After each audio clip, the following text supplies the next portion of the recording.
നമസ്കാരം.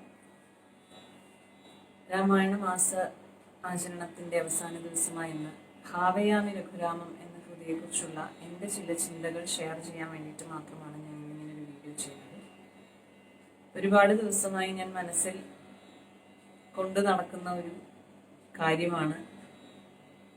ഇതുവരെ ആരും അത് ഒരു പബ്ലിക്കായിട്ട് പ്രതിപാദിച്ച് കണ്ടില്ല. പലർക്കും തോന്നിയിട്ടുണ്ടാവാം ഞാൻ എന്തിനിത് പറയണം, അല്ലെങ്കിൽ എന്തെങ്കിലും ആവട്ടെ എന്ന് ചിന്തിക്കുന്നത് കൊണ്ടാവാം പലരും ഇതൊന്നും ഷെയർ ചെയ്ത് കണ്ടിട്ടില്ല. അകീർത്തനത്തിന്റെ സാഹിത്യത്തെക്കുറിച്ചുള്ള ഒരു ചില തോന്നലുകളാണ് എനിക്ക് പറയാനുള്ളത്. ആദ്യമേ തന്നെ ഒരു ക്ഷമാപണം നടത്തുന്നു. ഒരിക്കലും ഇതൊന്നും പറയാൻ ആധികാരികതയോടുകൂടി പറയാനുള്ള ഒരു കഴിവോ നിലയോ ആയി എന്ന് വിശ്വസിച്ചുകൊണ്ടല്ല പറയുന്നത്. With all my humility. പക്ഷെ എങ്കിലും എൻ്റെ തോന്നലുകൾ ഷെയർ ചെയ്യണമെന്ന് തോന്നി. അതിൽ നിന്നും നല്ലത് എടുക്കാം എന്നുള്ള കാര്യങ്ങൾ എടുക്കുക, അല്ലാത്തത് തള്ളിക്കളയുക. ഒരിക്കലും ഗുരുനാഥന്മാരെയോ നമ്മളെ വഴികാട്ടിയവരെയോ നിന്ദിക്കാനോ അവർ പറയുന്ന കാര്യങ്ങളിൽ നിന്ന് വ്യതിചലിച്ച് ഒന്നും ചെയ്യാനോ ഒന്നും ആഗ്രഹിച്ചിട്ടല്ല. പക്ഷെ എങ്കിലും ചില കാര്യങ്ങൾ പറയാതെ വയ്യ എന്ന് തോന്നി. അപ്പോൾ സ്വാഭാവികമായിട്ടൊരു ചിന്തയുണ്ടാവാം, നമ്മൾ പാടുന്ന കീർത്തനങ്ങളെല്ലാം നമ്മൾ അറിഞ്ഞുകൊണ്ടാണോ പാടുന്നത്, എല്ലാ സാഹിത്യങ്ങളും നമ്മൾ ശരിയാണോ പാടുന്നതെന്ന് സ്വാഭാവികമായിട്ടൊരു ചോദ്യം ഉണ്ടാവാം. ഇല്ല, ശ്രീഗണനാഥ മുതൽക്ക് ചിലപ്പോൾ സാഹിത്യത്തിൽ നമ്മൾ തെറ്റ് പാടുന്നുണ്ടാവാം. ഇല്ല എന്ന് ഞാൻ പറയുന്നില്ല. ഒരുപാട് തെറ്റുകൾ പാടുന്നുണ്ട്. അത് അറിയാതെയും അറിഞ്ഞും പാടുന്നുണ്ട്. അറിഞ്ഞ് പാടരുതെന്നുള്ളതാണ് എൻ്റെ പേഴ്സണലായിട്ടുള്ള ഒരു കാഴ്ചപ്പാട്. അറിയാതെ ഇഷ്ടംപോലെ തെറ്റുകൾ പാടുന്നുണ്ടാവാം. പക്ഷെ ഇത് ഒരു പഠനത്തിന് വിധേയമാക്കി എന്നുള്ളൊരു കാരണം കൊണ്ട് തന്നെയാണ് ഞാനിത് ഷെയർ ചെയ്യുന്നത്.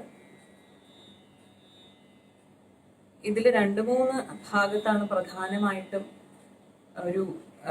ഒരു ദീർഘം കുറയ്ക്കുന്നത് കൊണ്ടോ അല്ലെങ്കിൽ ആ വാക്കിനെ പിരിക്കുന്നത് കൊണ്ടോ ജസ്റ്റ് ഓപ്പോസിറ്റായ ഒരു മീനിങ് വരുന്ന 1-2 സ്ഥലങ്ങളുണ്ട്.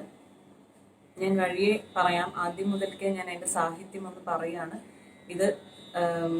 ഇതിനെക്കുറിച്ച് അറിയാൻ ആഗ്രഹിക്കുന്നവരും ഇത് തിരുത്താൻ മനസ്സുള്ളവരും മാത്രം തുടർന്ന് കേൾക്കുക, അല്ലാത്തവർ ഇത് അവോയ്ഡ് ചെയ്തേക്കുക. ഒരാൾ വിചാരിച്ചാൽ മാറുമോ എന്ന് ചോദിച്ചാൽ ഇല്ല, പക്ഷെ കുറച്ചെങ്കിലും ശ്രമിക്കാം എന്നുള്ളൊരു തോന്നലാണ്. അപ്പോൾ ഇതിൻ്റെ പല്ലവിയിലധികം മിസ്റ്റേക്സ് ഒന്നും കണ്ടിട്ടില്ല. ഭാവുക വിതരണ പര കഴിഞ്ഞിട്ടൊരു കട്ടുണ്ട് എല്ലാവർക്കും. പാങ്കലീല അങ്ങനെയല്ല, ഭാവുക വിതരണ പരാ പാങ്കലീല. അപ്പൊ ആ ഒരു ദീർഘം ഒന്ന് നീട്ടി പാടിയാൽ മതി. കഴിയുന്നതും അവിടെ ഒരു ശ്വാസം എടുക്കാതെയോ അല്ലെങ്കിൽ എങ്ങനെയെങ്കിലും അതൊന്ന് മാനേജ് ചെയ്യാൻ ശ്രമിക്കാവുന്നതാണ്. ഭാവുക വിതരണ പരാ പാങ്കലീല പള, അല്ലെങ്കിൽ ശ്വാസം അത്രയ്ക്ക് കിട്ടുന്നില്ലെങ്കിൽ ഭാവുക വിതരണ പരാ പാങ്കലീല ലസിതം പള. തെറ്റില്ല. അത് ആണ് ഫസ്റ്റ് പാർട്ടിലുള്ളൊരു തോന്നിയിട്ടുള്ളൊരു കാര്യം. ഏറ്റവും കൂടുതൽ വിയേർഡായിട്ട് തോന്നിയിട്ടുള്ള ഒരു ഭാഗം എന്ന് പറയുന്നത് അടുത്ത ഇതിലാണ്, പാർട്ടിലാണ്. ദിനകരാന്വയ തിലകം എന്ന് തുടങ്ങുന്ന ഭാഗത്ത് ദിവ്യഗാധി സുതസവന വനരചിത സുബാഹുമുഖ വധമഹല്യ പാവനം എന്ന് എല്ലാവരും പാടുന്നുണ്ട്. അത് കേൾക്കുമ്പോൾ ഇത് ഏറ്റവും കൂടുതൽ നമ്മൾ ശ്രദ്ധിക്കുകയാണെങ്കിൽ ഏറ്റവും കൂടുതൽ നമ്മൾ റിപ്പീറ്റഡ് ആയിട്ട് എന്നും പറഞ്ഞതുപോലെ കേൾക്കുന്ന ഒരു കീർത്തനമായതുകൊണ്ടാവാം എനിക്ക് ഇത്രയും എനിക്കത് കേൾക്കുമ്പോൾ ഒരു വിഷമം തോന്നുന്നു. അതുകൊണ്ട് മാത്രമാണ് ഞാൻ പറയുന്നത്.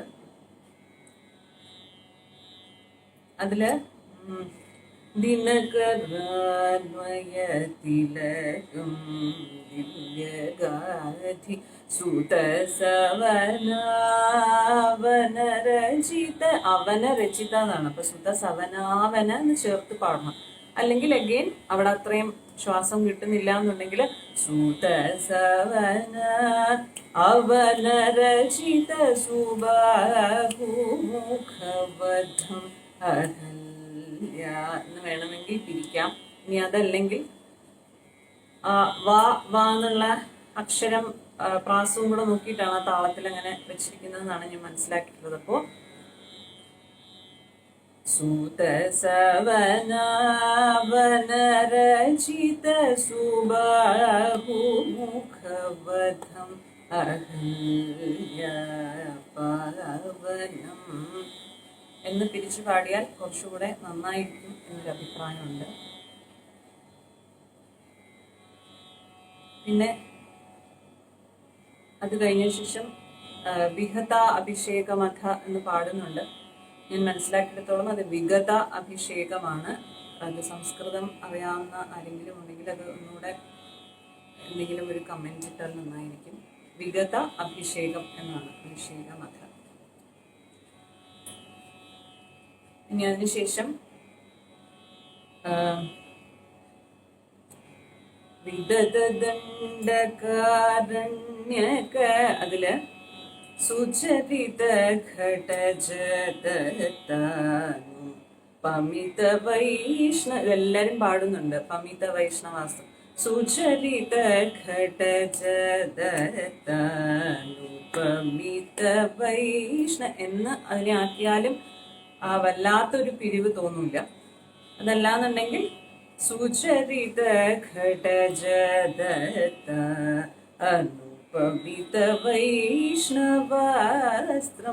എന്നും പാടാം. അടുത്തത്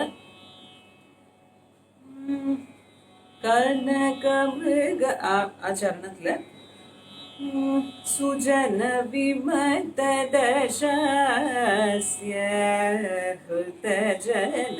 ഹൃതജനകജാന്വേഷണം എന്നാണ്. ചിലവരെങ്കിലും ശ്രുതജനക എന്ന് പാടുന്നുണ്ട്.